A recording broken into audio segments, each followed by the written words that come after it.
축산, 검협전.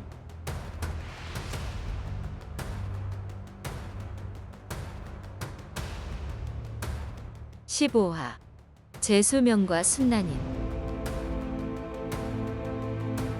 제수명은 명산으로 돌을 찾아 떠나고 순난이는 집안에서 딸을 떠나 보내네.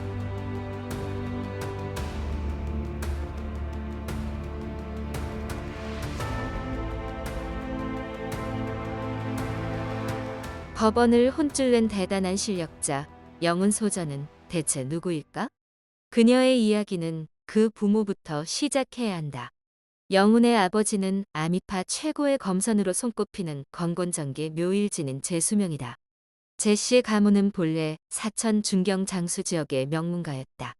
장수는 예로부터 인심이 후하고 장수하는 사람이 많았다. 이곳에 물맛 좋고 시원하기로 유명한 장수정이란 우물이 있어 고을 이름을 장수연이라 하였다. 물론 우물 덕에 장수하는지는 알 수 없지만 말이다. 사천의 명문 제씨 가문은 대대로 수많은 문인과 무사를 배출했고 특히 명나라 중기에 가장 큰 관세를 누렸다. 제수명은 제씨 가문 중에서도 규모가 작고 손이 귀한 집안에서 태어났다. 늦둥이 독자인데다 어려서부터 남달리 총명해 부모의 사랑을 듬뿍 받으며 자랐다. 제수명은 타고난 좋은 머리에 책을 열심히 읽어 뛰어난 학식을 쌓았다. 또한 힘이 장사이고 용기도 남달랐다. 어려서부터 협객의 대명사 주가와 곽해를 존경해 비범한 인물을 만나면 진심을 다해 교분을 나누었다.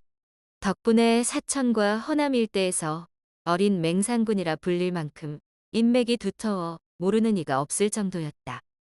제수명은 순난인이라는 아름답고 현숙한 친척 여동생이 있었다. 집이 가까워 어려서부터 늘 붙어 지냈고 자라면서 정이 더욱 깊어졌다.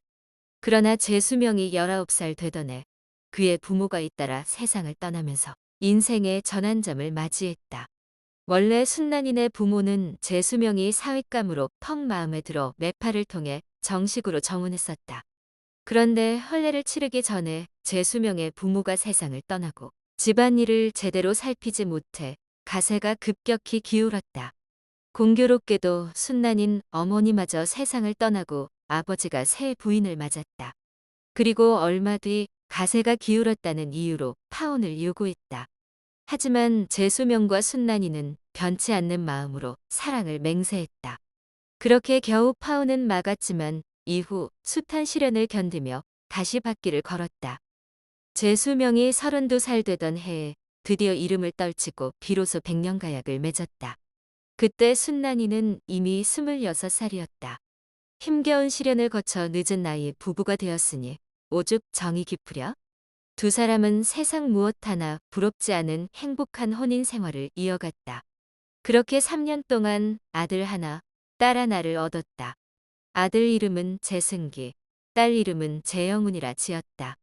제영훈이 태어나던 날 오색 찬란한 구름이 지붕에 내려앉아 사흘이나 머물렀기 때문에 구름을 뜻하는 운자를 썼다.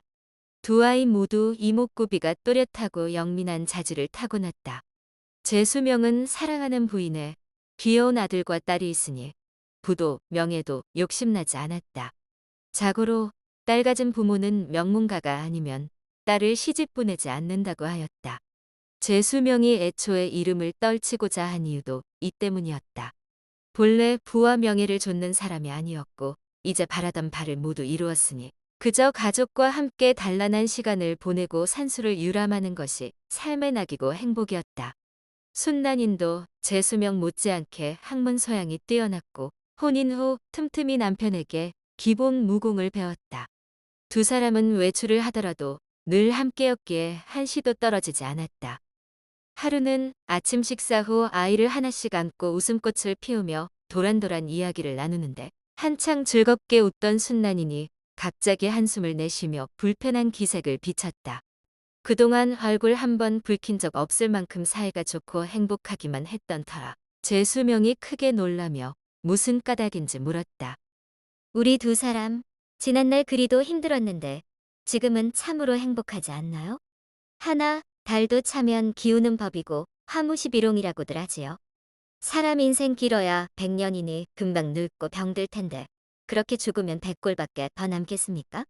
죽어서도 이 마음 영원히 변치 말자고 하늘에서 비익조가 되고 땅에서 열리지가 되자고 내세에 태어나면 꼭 다시 만나자고 약속도 했지요. 하지만 세상 일은 한치 앞을 알 수 없으니 앞날을 어떻게 장담하겠어요? 지금은 너무 행복하지만 야속한 세월이 쏜살같이 지나갈 텐데 그런 생각을 하면 견딜 수 없이 슬퍼요. 재수명은 큰 충격을 받았다. 겉으로는 좋은 말로 순난이를 위로하고 달랬지만 이날 이후 종일 우울하고 제대로 잠을 이루지 못했다. 순난이니 무슨 일이냐고 여러 번 물었지만 속마음을 털어놓지 못하고 대충 얼버무렸다. 어느덧 반년이 지나 해가 바뀌고 봄이 찾아왔다. 순난이니 셋째를 임신한 지 2달쯤 되었을 때 재수명이 느닷없는 말을 꺼냈다. 아미산에 은거하는 옛 친구 간백녀를 만나러 가려 하오. 당신은 홍몸이 아니라 산에 오르기 힘드니 혼자 다녀오리다. 혼인 후 한 번도 남편과 떨어져 본 적 없는 순난이는 조금 서운했지만 어쩔 수 없이 응낙했다. 임신한 몸으로 같이 산에 오를 수도 없고 안 된다고 하면 남편이 병이라도 날 것 같았기 때문이다. 길을 떠나던 날 재수명이 무슨 말을 하려다 그만두고 하길래 순난이니 왜 그러느냐고 물었다. 별일 아니오. 당신 혼자 적적할 텐데 걱정되어 그렇소. 순난이는 워낙 솔직하고 꾸밈 없는 성격인 데다 남편이 다정한 것을 잘 알기에 그저 작별 인사려니 하고 대수롭지 않게 여겼다. 그 후 반년이 훌쩍 지나고 달을 모두 채운 순난이니 여자아이를 낳았다. 하지만 재수명은 이때까지도 돌아오지 않았다. 순난이는 아무리 생각해도 이상하고 걱정스러워 몸을 추스르자마자 남편을 찾아 나설 채비를 하였다. 1달도 안 된 갓난 아기를 유모에게 맡기고 친척 장 씨에게 집안일을 맡긴 후 아미산으로 떠났다. 순난이는 간병여가 아미산 석굴에 은거하는 유명한 협객이라고 했던 남편의 말을 기억했다. 아미산에 도착해 우여곡절 끝에 간병여를 찾아내 남편의 소식을 물었다. 수명은 3, 4월 2달간 머물다 떠났습니다. 재수명은 간병여 석굴에 머무는 동안 온종일 산을 돌아다니다가 밤늦게 돌아와 잠만 잤다. 한 번은 열흘 만에 돌아왔길래 간병여가 어디에서 지냈느냐고 물었지만 얼버무리며 답을 피했다. 그리고 2달 후 산에서 만난 노 선배에게 얼마간 신세를 질 것이라며 짐을 챙겨 떠났다.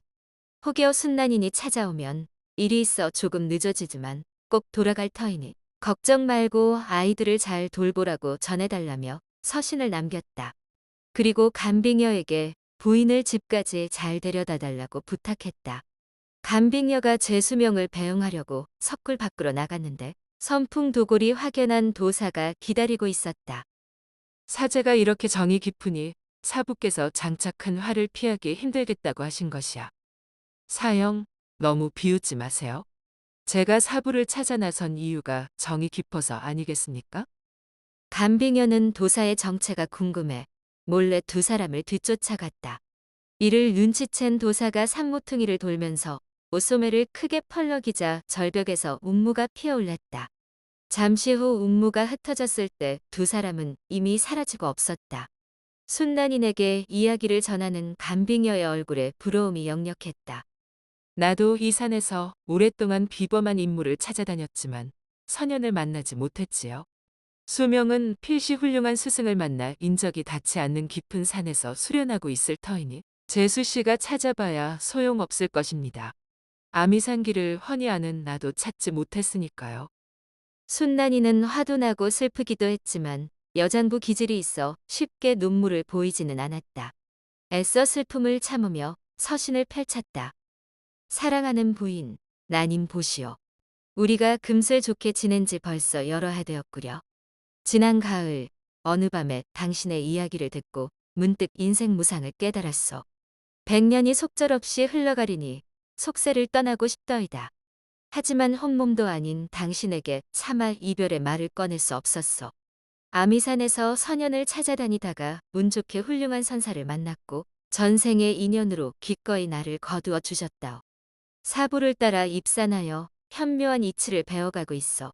아직 배움이 미약하여 겨우 아기도를 벗어났어. 아마 3년 후면 가족에게 돌아갈 수 있을 것이오. 그때까지 아이들을 잘 부탁하고 당신 몸도 잘 돌보시오. 훗날 득도하여 구름을 타고 돌아가 당신과 함께하리다. 이곳은 여러 부부 신선이 함께 수련하던 곳이라오.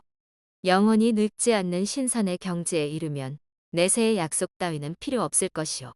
나는 건강히 잘 지내고 있으니 아무 걱정하지 마시오. 수명.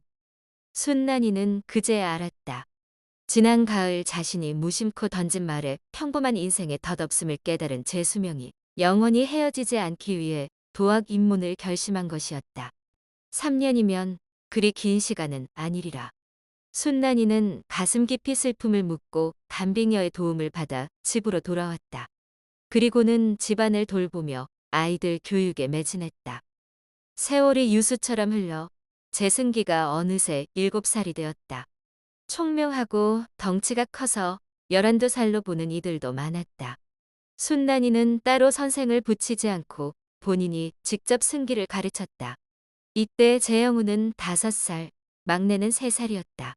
재영우는 오빠만 가르치는 어머니에게 저도 가르쳐달라고 떼를 썼다. 마지못해 가르치기 시작했는데 제 오빠보다 영민해서 가르치는 족족 바로 이해하고 뭐든 잘 해냈다. 순난이는 눈에 넣어도 아프지 않은 사랑스럽고 영특한 삼남매에게 매일매일 학문과 무예를 가르치느라 외로울 틈이 없었다. 하지만 아이들이 크면서 아버지를 찾는 일이 많아졌다. 아버지는 어디 가셨어요? 멀리 벗을 만나러 가셨단다. 곧 돌아오실 거야. 순난이는 마음이 찢어졌지만 거짓말로 아이들을 달랠 수밖에 없었다. 틈틈이 날짜를 헤아려 보았는데 돌아오기로 한 3년이 한참 지났다. 제수명이 함부로 약속을 어길 사람이 아니기에 혹여 무슨 일이 생긴 것이 아닐까 불안하고 초조했다. 공교롭게도 그 즈음 막내에게 아주 이상한 일이 생겨 순난이를 더 심란하게 만들었다. 막내는 아직 이름이 없었다. 제수명이 돌아와 이름을 지어주기를 바라는 마음으로 일단 하하라는 아명으로 불렀다. 순난이니 하하를 낳고 남편을 찾으러 가면서 구했던 유모는 저제 잘 나오지 않았다. 그 무렵 친척 장씨 부부가 갓난아기를 잃는 바람에 장씨 부인이 하하의 유모가 되었다. 장씨 부인은 워낙 사람이 좋고 하하를 아주 예뻐해 거의 제 자식처럼 키웠다. 하하도 장씨 부인을 잘 따라 늘 그녀 품에 안겨 밭에 나가 놀곤 했다. 집이 지척이니 한 가족이나 다름없었다.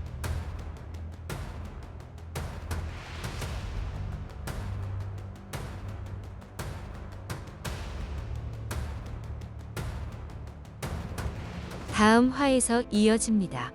더 좋은 콘텐츠를 제작하기 위하여 구독과 좋아요, 알림 설정 부탁드려요.